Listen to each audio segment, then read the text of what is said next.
اللهم صل على محمد وآل محمد.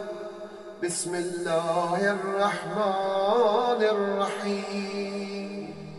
اللهم لا تؤاخذني فيه بالعثرات وأجلني فيه من الخطايا والحفظات، ولا تجعلني فيه غرزا للبلايا والآفات بعزتك يا عز المسلمين. بسم الله الرحمن الرحيم. الحمد لله رب العالمين ولا حول ولا قوة إلا بالله العلي العظيم. حسبنا الله نعم الوكيل نعم المولى ونعم النصير. وصلى الله على سيدنا ونبينا محمد وآله الطيبين الطاهرين المعصومين. Salam, xoş gördük sizləri dəyərli mümin, müsəlman, bacı, qardaşlarım. Ramazan ayının 14-cü gününün duası və onun müxtəsər şərhi. Allahümme la tuaxizni fihi bil əsərat.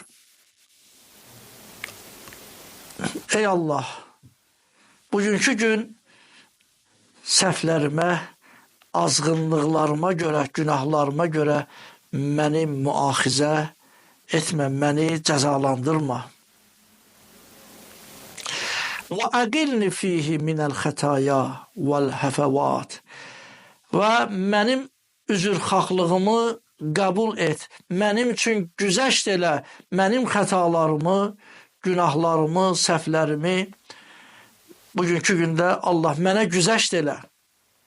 Və la təcəlni fihi ərəzən lil-bəlaya vəl-afat bi izzətikə ya izzəl muslimin. Ey müsəlmanlara izzət bəxş edən əziz Allah, öz izzətin xatirinə məni bugünkü gündə bəlalara, afət bəlalara, müsibətlərə məni hədəf qərar verməginə. Bəli, bugünkü gündə bu duamızda öz günahlarımızı, öz səhvlərimizi, özümüzün günahkar olmağımızı etiraf edərək, iqrar edərək və o günahlara görə Allahın bizi cəzalandırmamağını istəyirik. Çünki günah elə bir şeydir ki, insan ondan günah sadir olarsa mümkündür ki, bir çox Allahın lütfündən məhrum olsun. Məhrumiyyətlərə səbəb olur. Həzrət İmam Sadiq əleyhissalatu vesselam buyurub, İnnər rəcul yəznəbu zəmb fəyuhrəm sələtəl-leyl. Bir kişi günah edirsə, o günah səbəbinə gecə namazından məhrum olur. Və innəl əmələs-seyyiə əsrəu ilə sahibi. Çünki pis əməl ki var, günah əməl öz sahibinə elə yetişir ki, onun cəzası, onun bəlası öz sahibinə elə sürətlə qayıdır ki, bıçağın ətə batmağından, bıçaq ki əti necə kəsir iti bıçaq, ondan tez pis əməl öz sahibinə tərəf qayıdır. Bəs bugünkü gündə Allahdan istəyir ki, Allah pərverdigara o günahlarımıza, o azğın işlərimizə, səhvlərimizə, xətalarımıza görə bizi mühakimə etmə, bizi cəzalandırma və bizim peşmançılığımızı, bizim üçün güzəşt elə, bizim peşmançılığımızı qəbul et, üzrxahlığımızı Allah qəbul etkinə. İmam Sadiq əleyhissalatu vesselam buyurur ki, bir şəxs günah edər və elə onun səbəbinə gecə namazından məhrum olar.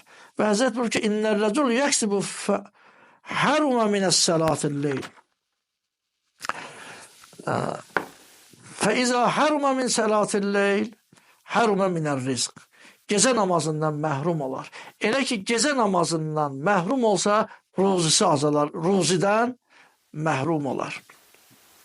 Allahım, məni bəlalara hədəf, nişangah, qərar verməginən öz izzətin xatirinə ey müsəlmanlara izzət bəxş edən Allah. Bəli, Allah Teala Qur'an-ı Kərimdə buyurur: "Ma əsabəkum min musibə fəbimā kəsəbət əydikum və ya'fu an kəsir." sizə nə bir hər hansı bir müsibət yetişirsə, sizin öz əməlləriniz, öz günahlarınıza görədir və hələ Allah onun çoxunu güzəşt eləyir, keçir. Şərq ədəbiyyatından bir şeir parçası İncehan ku est ve İncehan ku est ve feylima nida. Bu dünya sanki bir dağdır ki insanlar o nəhəng dağların qarşısında dağlıq rayonlarda, dağlıq yerlərdə ki biz müşahidə etmişik, insan dayanır, bir səs, bir söz danışır. Hər hansı bir sözü deyirsənsə, əks səda səbəbinə o sözü eşidirsən. Əgər bir insan gözəl bir söz desə, həmin dağdan əks səda öz səsini gözəl bir söz eşidəcək. Əgər bir şəxs yaxşı bir söz deməsə, bir nalayiq bir söz işlətsə, bir təhqiramiz bir söz işlətsə, həmin an o əks səda onun öz səsini onun özünə qaytarır ki, şair bənzədib ki, bu dünya da o cürədir.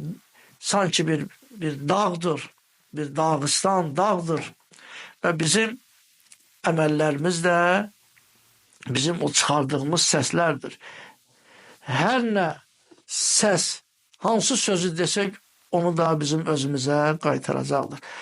Biz Allahın belə izzət-i cəlalına, Allah Teala bizi günahlardan saxlasın, amanda saxlasın və etdiyimiz o səhvlər uzbatından, xətalar uzbatından, o xətaları, günahları Allah Teala bizə güzəşt eləsin və onlara görə Allah Teala bizi cəzalandırmasın, bizi öz lütfündən ki, öz nemətlərindən Allah Teala məhrum etməsin. Allah Teala tutduğunuz orucları, ibadət, itaətləri Allah qəbul eləsin. Əssalamu aleykum və rəhmətullahi və bərəkatuhu.